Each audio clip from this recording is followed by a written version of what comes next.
महाराष्ट्र के पालघर में दो बहनों को यकीन था कि उनके पिता की मौत के बाद उनका अपना सगा भाई उनकी हिफाजत करेगा, घर की देखभाल करेगा, घर की रखवाली करेगा, अच्छे बुरे वक्त में अपनी बहनों का साथ देगा, माँ का ख्याल रखेगा।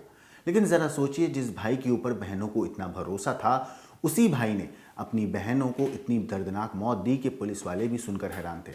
उसने ना सिर्फ अपनी बहनों का कत्ल किया, बल्कि उनको कत्ल करने के बाद उनके उस कत्ल के आरोप में किसी और को फंसाने की एक ऐसी साजिश रची। जब उसका खुलासा हुआ तो पुलिस वाले भी हैरान थे कि एक भाई इतनी बड़ी प्लानिंग कैसे कर सकता है। नमस्कार, मेरा नाम है मोहम्मद आसिम और आप देख रहे हैं क्राइम तक। दरअसल महाराष्ट्र के पालघर के गणेश मोहिते नाम के इस शख्स ने अपनी बहनों की हत्या करी। हत्या के बाद एक अलग ही और हैरान करने वाली प्लानिंग को अंजाम दिया। इसकी दो बहनें थीं। एक का नाम था स्नेहा, जिसकी उम्र थी 30 साल, दूसरी बहन थी सोनाली, जिसकी उम्र थी 34 साल। दोनों बहनें शादी नहीं करना चाहती थीं। उनका क्लियर था, अपने माँ बाप से उन्होंने क्लियरली बोल रखा था कि उन्हें कभी शादी नहीं करनी। इस भाई को इसी बात की परेशानी थी कि बहन शादी नहीं करना चाहती, लेकिन इसको इस वजह से परेशान नहीं था कि बहनों की शादी नहीं हो सकती या वो नहीं करना चाहती शादी, बल्कि इसको सबसे बड़ी फिक्र ये सता रही थी कि इसकी बहनें अगर शादी नहीं करेंगी तो जो पिताजी की प्रॉपर्टी है, जो उनका पैसा है, वो अब तीनों में बंटवारा होगा। इसी बीच इसके पिता की अचानक मौत हो जाती है। पिता की मौत के बाद सबसे पहले सवाल आता है कि पिता की जो सरकारी नौकरी थी, अब वो पिता की मौत के बाद किसको मिलेगी। तो गणेश जो है वो अपनी माँ और बहनों को समझाता है कि घर का मैं अब ख्याल रखूँगा, आप लोगों का ध्यान रखूँगा।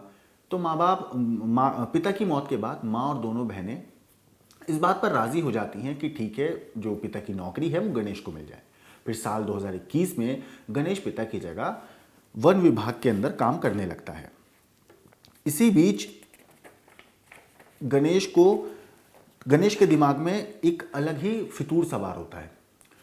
वन विभाग में क्लर्क की नौकरी पाने के बाद वो एक अलग ही प्लानिंग करने लगता है। वो सबसे पहले क्या करता है कि जो पिता की पैतृक ज़मीन थी गांव में, उसको अपने नाम करवाता है रिश्तेदारों की मदद से। जब एक बार ज़मीन नाम हो जाती है तो फिर गणेश एक और स्टेप आगे बढ़ता है और वो पिता की पेंशन को अपने नाम पर ट्रांसफ़र करवा लेता है।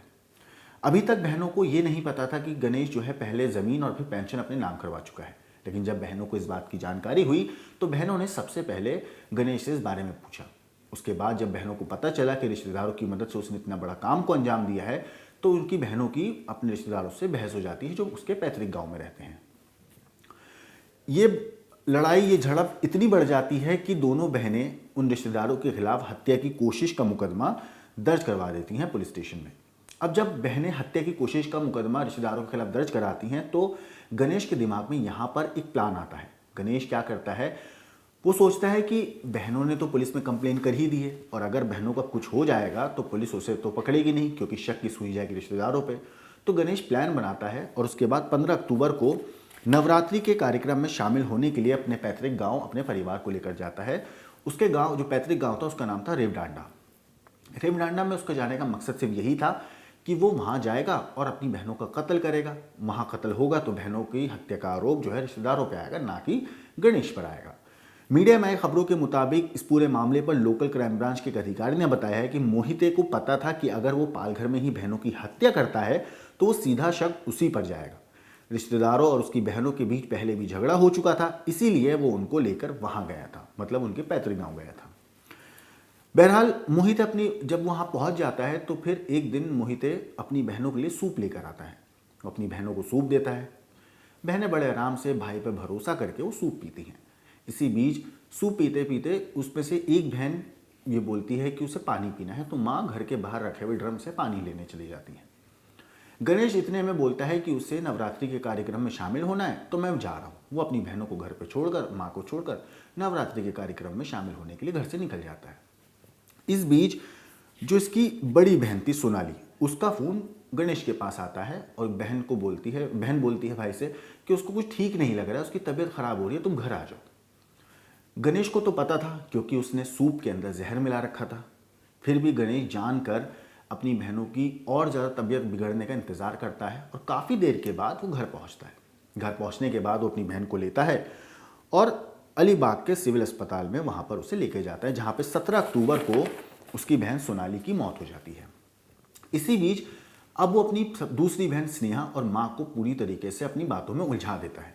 वो उनके दिमाग में ये बात बिठा देता है कि जो सोनाली की मौत हुई है वो जहर से हुई है और ये जहर उसके रिश्तेदारों ने दिया है जिनसे उनका पहले झगड़ा हुआ था। माँ और बहन दोनों को इस बात पर यकीन हो जाता है। हालांकि स्नेहा की भी तबीयत खराब थी क्योंकि उसने भी वो सूप पिया था, लेकिन वो फिर भी पुलिस को बयान देती है, माँ भी बयान देती हैं और ये लोग पूरा आरोप रिश्तेदारों के ऊपर लगा देते हैं। पुलिस भी उनके ऊपर शक करती है क्योंकि पहले ये लोग एक बार कंप्लेंट दे चुके थे कि उनकी जान को खतरा है। इसी बीच 20 अक्टूबर को उसकी भी मौत हो जाती है।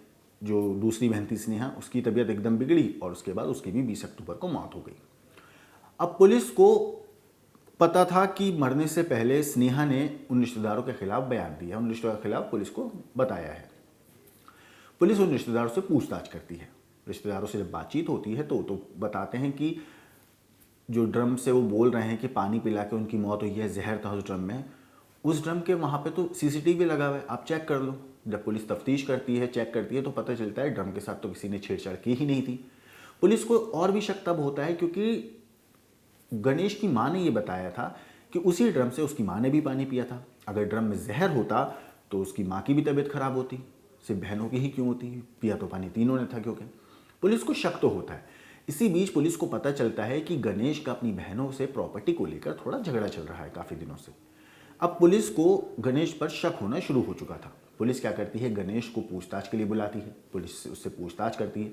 शुरू में जैसे हर गुनहगार करता है, बात को मानता नहीं है, टालता है, गुनाह एक्सेप्ट नहीं करता, सेम वही चीज़ गणेश ने भी करी। लेकिन पुलिस के पास यहाँ पक्के सबूत आ चुके थे हाथ उनके कि ये पूरी हत्या की साजिश गणेश की है, ना कि उसके रिश्तेदारों की। और वो इसलिए क्योंकि जब पुलिस ने तफ्तीश करी तो पुलिस ने पाया कि गणेश की कार से चूहे मारने की जहर का एक पैकेट मिला है। उसके बाद पुलिस ने जब गणेश के मोबाइल की खोजबीन करी, उसके अंदर जब चेक किया, पड़ताल करी उसके फ़ोन में, तो पता चला कि उसने तकरीबन 11 से 14 अक्टूबर के बीच 53 बार हत्या और जहर से संबंधित चीज़ें सर्च की हैं। अब पुलिस को यहाँ यकीन हो चुका था कि इन दोनों हत्याओं के पीछे कोई और नहीं बल्कि स्नेहा और सोनाली का अपना सगा भाई गणेश मोहिते ही है। फिर पुलिस उससे जब सख्ती से पूछताछ करती है और अपने तरीके से उससे पूछती है तो यहाँ पे वो भाई टूट जाता है और अपने गुनाह को कबूल कर लेता है। वो बताता है कि बहनों को शादी नहीं करनी थी, उसे डर था कि अगर शादी नहीं करेंगी तो उसकी जो प्रॉपर्टी है उसको हिस्सा उसमें नहीं मिल पाएगा ज़्यादा, तो इसलिए उसने इन चीज़ों से बचने के लिए प्रॉपर्टी के लालच में बहनों की हत्या कर दी। फिलहाल ये कातिल भाई पुलिस की गिरफ्त में है और अपने किए हुए गुनाह की सज़ा काटने की तैयारी कर रहा है। लेकिन इस भाई की इस खौफनाक तरीके से अपनी बहनों के कत्ल के ऊपर आपका क्या कहना है, आपका क्या सोचना है, हमें कमेंट करके ज़रूर बताइएगा। बाकी देश और दुनिया की क्राइम की खबरों के लिए देखते रहिए क्राइम तक।